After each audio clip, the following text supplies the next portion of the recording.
and beat him. They also blindfolded him and kept asking him, "Prophesy, who is it that struck you?" They kept heaping many other insults on him. When day came, the assembly of the elders of the people, both chief priests and scribes, gathered together, and they brought him to their council. They said, "If you are the Messiah, tell us." He replied, "If I tell you, you will not believe. And if I question you, you will not answer. But from now on, the Son of Man will be seated at the right hand of the power of God." All of them asked, "Are you then the Son of God?" He said to them, "You say that I am." Then he said, "What further testimony do we need? We have heard it ourselves from his own lips." Then the assembly rose as a body and brought Jesus before Pilate. They began to accuse him, saying, "We found this man perverting our nation, forbidding us to pay taxes to the emperor, and saying that he himself is the Messiah, a king."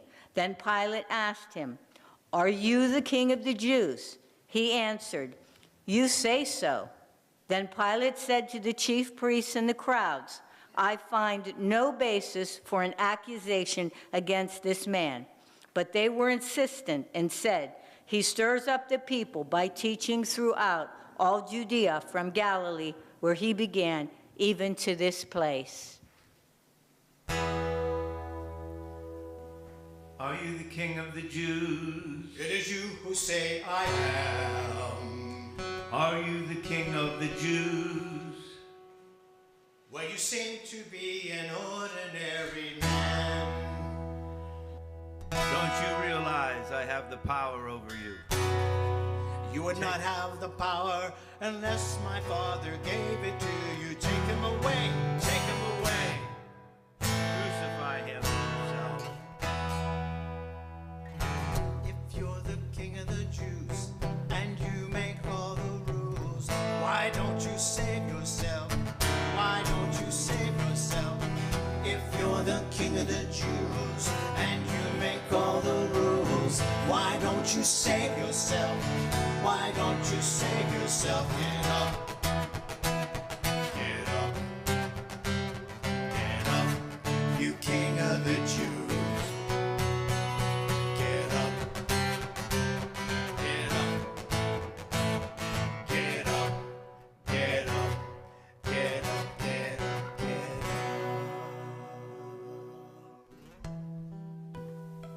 When Pilate heard this, he asked whether the man was a Galilean. And when he learned that he was under Herod's jurisdiction, he sent him off to Herod, who was himself in Jerusalem at that time. When Herod saw Jesus, he was very glad, for he had been wanting to see him for a long time, because he had heard about him and was hoping to see him perform some sign. He questioned him at some length, but Jesus gave him no answer. The chief priests and the scribes stood by, vehemently accusing him. Even Herod and his soldiers treated him with contempt and mocked him. Then he put an elegant robe on him and sent him back to Pilate. That same day, Herod and Pilate became friends with each other. Before this, they had been enemies. Pilate then called together the chief priests, the leaders, and the people, and said to them, "You brought me this man as one who was perverting the people. And here I have examined him in your presence, and I have not found this man guilty of any of your charges against him. Neither has Herod, for he sent him back to us. Indeed, he has done nothing to deserve death. I will therefore have him flogged and release him."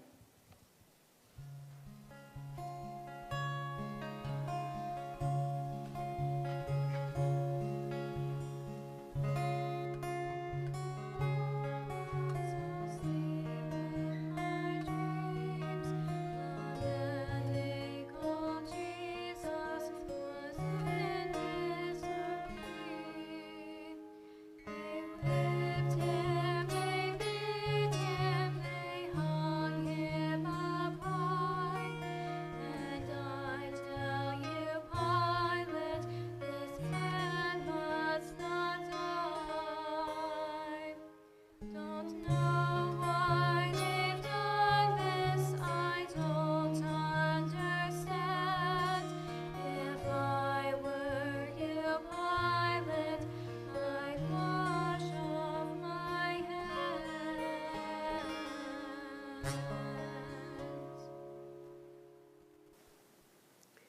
The fifth lesson, the crucifixion. Luke, the 23rd chapter, 18 through 43. Then they all, then they all shouted out together, "Away with this fellow! Release Barabbas for us." This was a man who had been put in prison for an insurrection that had taken place in the city and for murder. Pilate, wanting to release Jesus, addressed them again, but they kept shouting, "Crucify, crucify him." A third time he said to them, "Why? What evil has he done? I have found in him no ground for the sentence of death. I will therefore have him flogged and then released." But they kept urgently demanding with loud shouts that he should be crucified, and their voices prevailed. So Pilate gave his verdict that their demand should be granted. He released the man they asked for, the one who had been put in prison for insurrection and murder, and he handed Jesus over as they wished. And as they led him away, they seized the man, Simon of Cyrene, who was coming from the country, and they laid the cross on him, and made him carry it behind Jesus. A great number of people followed him. Among them were women who were beating their breasts and wailing for him. But Jesus turned to them and said, "Daughters of Jerusalem, do not weep for me, but weep for yourselves and for your children, for the days are coming when they shall say, 'Blessed are the barren and the wombs that never bore, and the breasts that never nursed.' Then they will begin to say to the mountains, 'Fall on us,' and to the hills, 'Cover us.' For if they do this when the wood is green, what will happen when it is dry?"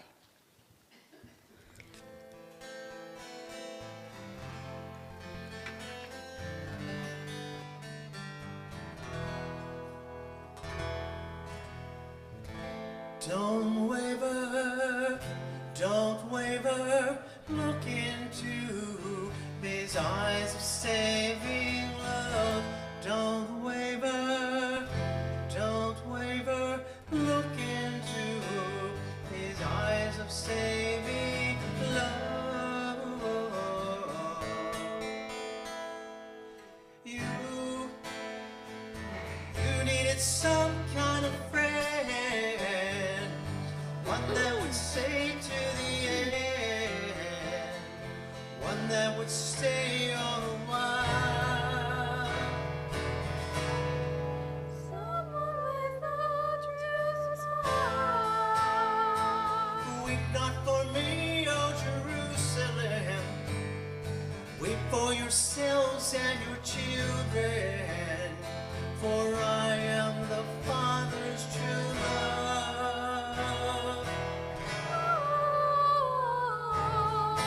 Don't waver, look into these eyes of saving love. Don't waver, look into these eyes of saving love.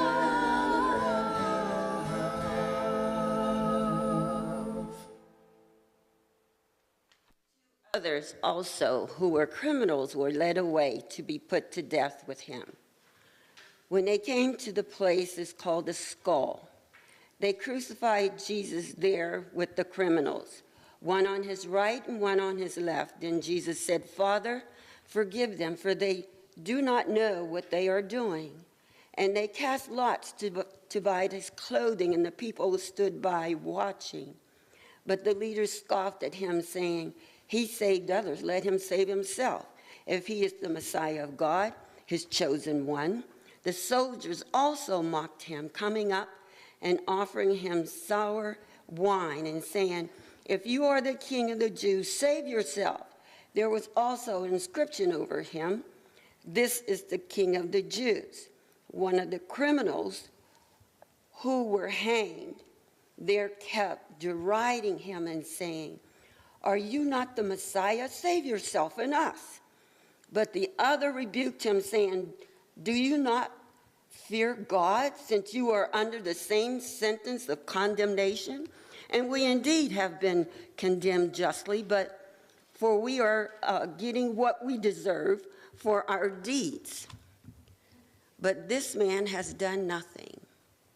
Then he said, "Jesus, remember me when you come into your kingdom." And Jesus said, "Truly, I tell you, today you will be with me in paradise."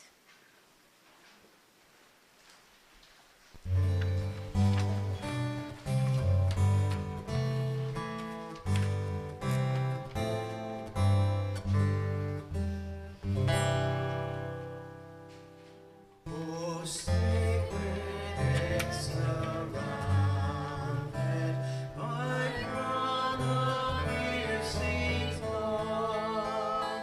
Oh, bleeding is the wounded, begun and put to scorn. The power of death comes o'er, the glow of life decays. Yet angels host adore you, and tremble as they gaze. I see your strength and vigor, all fading in the strife, and death with cruel vigor, leaving you long life. Oh, agony and dying, oh, come to sinners free. Yet Jesus' grace supplying, oh, turn your face on me. In this your greater passion, whose shepherd think of me. With your most sweet compassion, unworthy though I be, beneath your cross abiding, forever I will rest.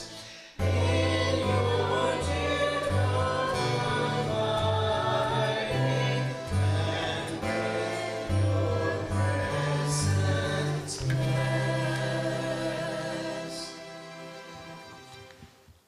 Sixth lesson, it is finished. Luke 23, 44 to 49. It was now about noon, and darkness came over the whole land until 3 in the afternoon, while the sun's light failed, and the curtain of the temple was torn in two. Then Jesus, crying with a loud voice, said, "Father, into your hands I commend my spirit." Having said this, he breathed his last. When the centurion saw what had happened, he praised God and said, "Certainly this man was innocent." And when all the crowds who had gathered there for this spectacle saw what had taken place, they returned home, beating their breasts. But all his acquaintances, including the women who had followed him from Galilee, stood at a distance watching all these things.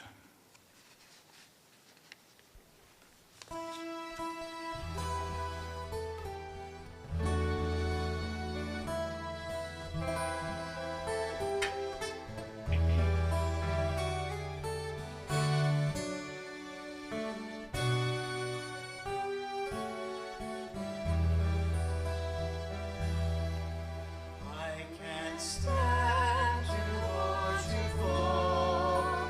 I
burial.